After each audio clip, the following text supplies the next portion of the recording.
and Strokes, and I mean also like with the Jam as well, and Clash, and you know, like so all you know, bands from all over, Libertines, everything. Yeah.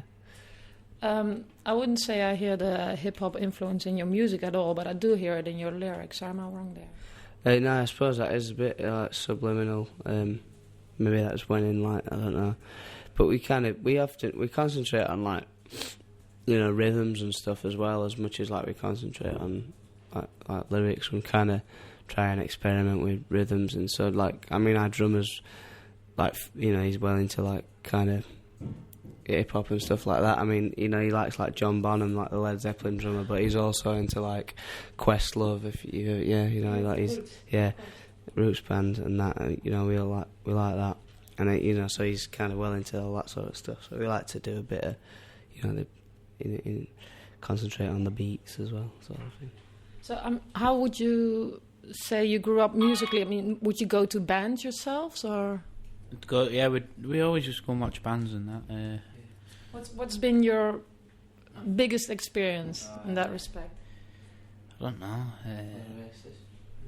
First I saw Oasis like, they're good. Like, I've seen them twice. Libertines, I saw Libertines once at Leadmill in Sheffield. That were really good. That were like 2002, like when it first started. So they're in a similar position to where we are now. Like, but, I don't know. How about you? I don't know. I mean, also, for instance, hip-hop-wise, it's a bit more difficult because that's live. All the Roots are good. Yeah, but I saw the Roots at a festival once, but it's always weird, like when it's not their gig and it's just at a festival. And so Roots Maneuver at festival as well, and it's always a bit like more difficult, I suppose, when it's not like their gig. But similarly, I used to like go and watch bands and stuff all the time, like Vines and stuff. The Stroke. Did you not like the Vines? They were just a bit erratic, maybe weren't they were just too drunk. I don't know. Yeah, no, he just went a bit off rails, didn't he? But yeah, no, as a kind of spectacle, I thought, you know, this was kind of one of the first ever gigs that I've been to and stuff, and it was like, whoa, you know, he's like, I've never seen art like that before. And it was just kind of, you know, I saw Strokes at Alexandra Palace, and just like when they came out with second album. I remember that were a good show. But, yeah, all sorts. Was there one moment where you decided, hey, this is what I want to do, you know, make music? Yeah, I've always like enjoyed making music and that, even before we were in a band. Like, and, you know, to be able to do it and like make a living's like fantastic. But yeah, as far as like being big stars or anything like that, I don't know. We hadn't realised that yet. I don't think. We hadn't kind of thought this is what we want to do in terms of being, you know, like famous or anything like that. But yeah, as long as we can make music, I think we're happy. Like, yeah. How about you? Same really. I don't really want to be. No, but I mean, was it like a day or, you know, some event or a show you went to? I enjoyed playing in band and that, but you just count yourself lucky, I think, to be able to do it. And I don't know. Yeah, I do. I look at myself as a lucky person, really. Apart from we write some really good songs, but. Exactly, I would say there's more to it than luck. Yeah, come on. Yeah. I mean, there must be a moment where you find out, hey, I can actually be good at this. Yeah, we are good, but no, I don't know. You have to kind of keep going. I think once you stop and realise, if you, I think I was done like something about Bob Dylan the other week, and he said, like, you've always got to kind of keep on going somewhere else rather than like realising, oh yeah, this is what we're good at, this is what we do. We'll do this. Like, I think you always got to kind of keep stepping on, otherwise you just get stuck, and then people, you know, that's it, it's over. So, yeah, I think we have to kind of, that's a good kind of way to look at it. You never like arrived. You're always like just going on to somewhere else.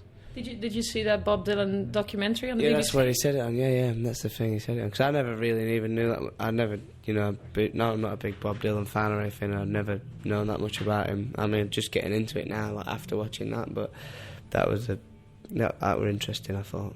But yeah. I thought that was quite shocking, actually, how he got dealt with by the press, those scenes. Do you remember? Yeah, how when he's trying to suck his glasses and stuff like that. it's weird, but Does it still get that bad for you, or it's not got that bad yet. But I mean, like some stuff, you just think, oh God, no. What's it did when I watched that? It, like, kind of made me think a bit. Like, well, it's kind of a bit. It's like what's happening to us, but on a bigger scale. Like, So what's your worst experience up to now? with the press, Yeah. I don't know. We hadn't really. We kind of got away with it quite well because of people. We kind of outlined things that we didn't want to do, like to start with, and we're quite awkward and stuff like that. So we've got away with it up to now. But I'm sure, I don't know. We're going to Japan in a few weeks. I've heard they're pretty daft with some stuff like press. So I don't know. Yeah, we'll see what happens. They'll probably won't understand your answers, or Yeah, I don't know. Yeah, maybe, I don't know. But no, nobody's asked me to slip my glasses or anything yet. Also,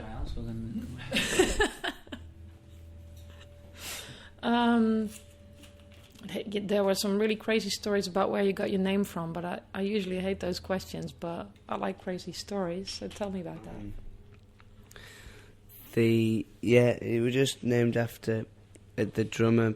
The drummer's dad. He had a band, and they were called the same name, sort of thing. And then we could never think of it. We got to a point where we were doing a gig and we didn't have a name. Like, we needed to name the band, so we thought, oh, for this gig, we'll name it after Matt's dad's band, and then we just kind of kept it after that. And then once people started saying, because we have a bit of it, it's not really a great name. It's like you know what I mean. So when people started saying, you know, you got a shit name, sort of thing, you should think about changing it, then we had to keep it, because we like, you know, because saying about being awkward and that, and stubborn, so we were like, well, now you want us to change it, we're going to keep it, for sure. Like, so, yeah. And that kind of attitude continued in everything else that we've ever done. Well, I guess, I mean, up to now, your attitude has sort of helped you along, so... Yeah, I suppose so, yeah. But exactly. Why change it? Yeah. If it's not broke, don't fix it. Yeah, exactly.